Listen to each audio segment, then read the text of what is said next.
Hello అండి, అందరూ ఎలా ఉన్నారు? ఇది నా సెకండ్ వీడియో అండి యూట్యూబ్లో. సో దానిలో నేను ఏం చేసి చూపించబోతున్నానంటే సింపుల్గా వంకాయ టమాటా కర్రీని ఎలా చేసుకోవాలి అనేది బిగినర్స్కి యూజ్ అవుతుంది అన్నట్లుగా చూపిస్తున్నాను. సో దీనిలో కొన్ని చిన్న చిన్న టిప్స్ చెప్తానండి, అవి మీకు అక్కడక్కడ యూజ్ అవుతాయి. ఒకసారి వినండి. అండ్ దానికోసం నేను ఒక కడాయి తీసుకొని స్టవ్ వెలిగించి దానిలో కొంచెం ఆయిల్ని యాడ్ చేసుకొని 2 టేబుల్ స్పూన్స్ ఆయిల్ అనుకోండి యాడ్ చేసుకుని దానిలో కొంచెం ఆవాలు అంటే సుమారుగా 1 టీ స్పూన్ ఆవాలని నేను యాడ్ చేశాను. గుర్తుంచుకోండి, కర్రీకి ఫ్లేవర్ బాగుండాలి అంటే ఆవాలు ఖచ్చితంగా వేగి చిటపట అని అనాల్సిందే. అప్పుడు మాత్రమే మన కర్రీలో ఆవగింజ మన పంటి కింద పడి నలుగుతూ ఉన్నప్పుడు ఆ టేస్టే వేరు. సో ఆవాలు కొంచెం అలా చిటపట అన్న తర్వాత ఒక హాఫ్ టీ స్పూన్ జీలకర్ర వేసుకుందామండి.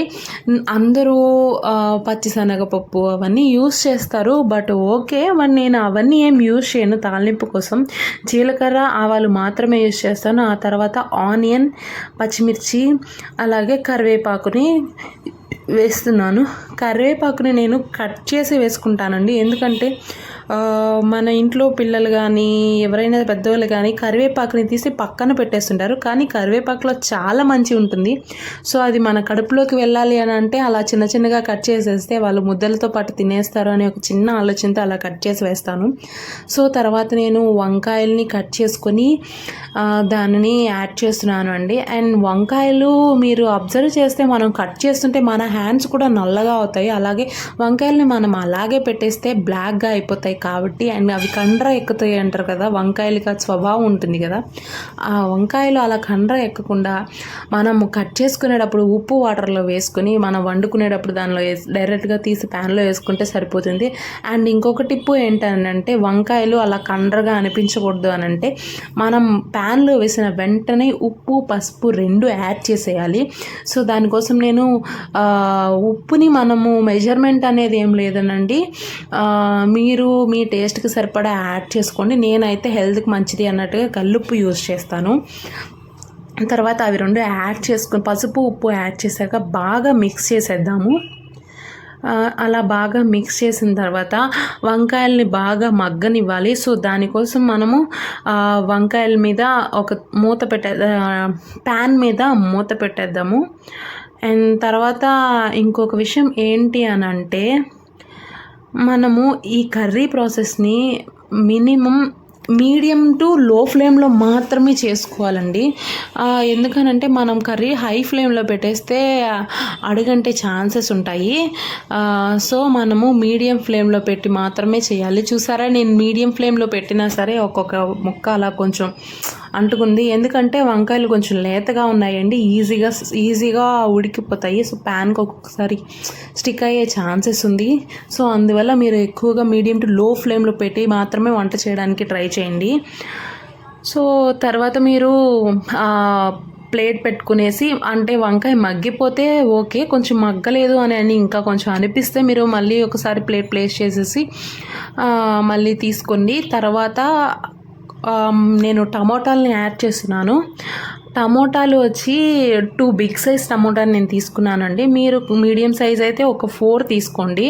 సో దానిలో నేను టమోటాలు బాగా మెత్తగా బాగా పండిన టమోటాలని తీసుకుంటేనే కర్రీస్కి టేస్ట్ చాలా బాగుంటుంది. రెడ్గా చూసారా, నేను వేస్తుంటే ఆ వాటర్ అలా కారుతూ ఉంది. అలా జ్యూసీగా ఉండేట్టుగా ఉండే టమోటాలను తీసుకుంటే కర్రీస్ చాలా టేస్టీగా ఉంటాయి.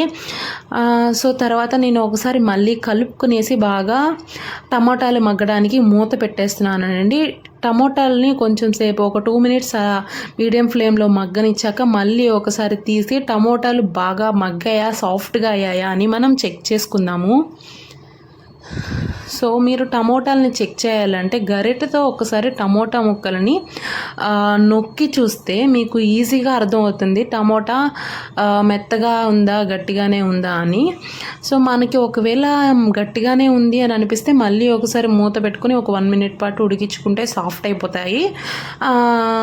తర్వాత మనం ఇప్పుడు 1 టీ స్పూన్ ధనియాల పొడి యాడ్ చేద్దామండి. ఆ తర్వాత ఒక టేబుల్ స్పూన్ కారం అనుకోండి. నేను కారంకి అలా ఇలా అని మెజర్ ఏం లేదనండి. నేను తెచ్చిన కారాన్ని బట్టి, టేస్ట్ బట్టి కారంగా ఉందా లేదు అంటే చేసే క్వాంటిటీని బట్టి నేను యాడ్ చేస్తాను. నేనైతే ఒక స్పూన్ కారం యాడ్ చేశాను. సో ఆ 2 యాడ్ చేసి కారము, ధనియాల పొడి పచ్చివాసన పోయేలాగా బాగా కలుపుకుందాము. ఆయిల్లో కొంచెం సేపు ధనియాల పొడి, కారం వేసాక ఆ కారం వేగాలండి. అప్పుడే మనకు ఆ పచ్చివాసన పోయి కారం స్మెల్ అనేది కర్రీలో రాకుండా ఉంటుంది. తర్వాత నేను ఒక పావు లీటర్ గ్లాస్తో వాటర్ తీసుకుని దాన్ని యాడ్ చేసేస్తాను. సో వాటర్ యాడ్ చేశాక మళ్ళీ ఒకసారి మొత్తం నీట్గా కలుపుకుందాము. అలా కలుపుకున్నాక ఒకసారి ప్లేస్ చేసి మీడియం ఫ్లేమ్లో ఆ వెజిటేబుల్స్ అండ్ టమోటాస్ బాగా ఉడకనిద్దాము.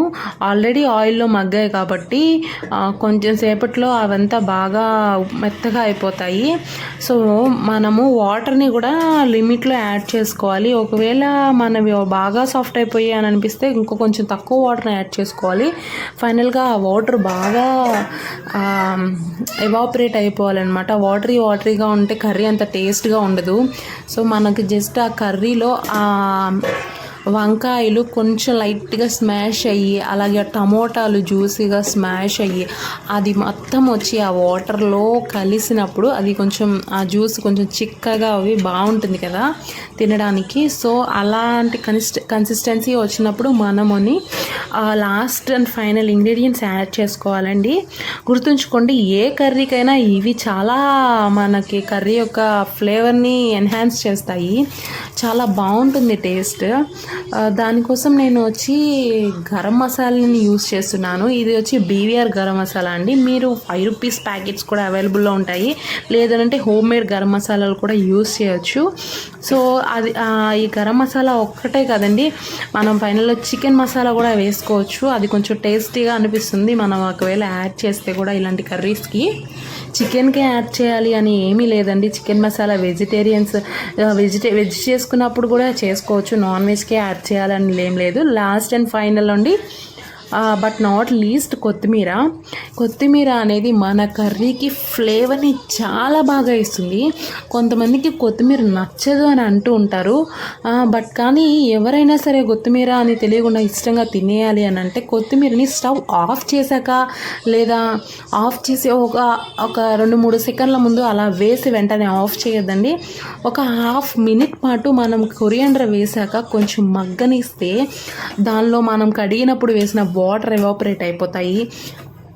అలాగే పచ్చి స్మెల్ అని పోయి కొరియాండర్ కొంచెం ఉడికి ఆ కర్రీలోకి దిగుతుందనమాట. సో అండ్ కొన్నిసార్లు కర్రీస్ కూడా అలా కొరియాండర్ ఆఫ్ చేసి వేస్తే కర్రీస్ పాడైపోయి పాచి పట్టిపోయిన వాసన వచ్చే ఛాన్స్ ఉందండి ఒక 2-3 అవర్స్కే. సో అలా కొరియాండర్ వేసాక కొంచెం సేపు మగ్గనిస్తే ఫైనల్గా మన కర్రీ రెడీ. Thank you.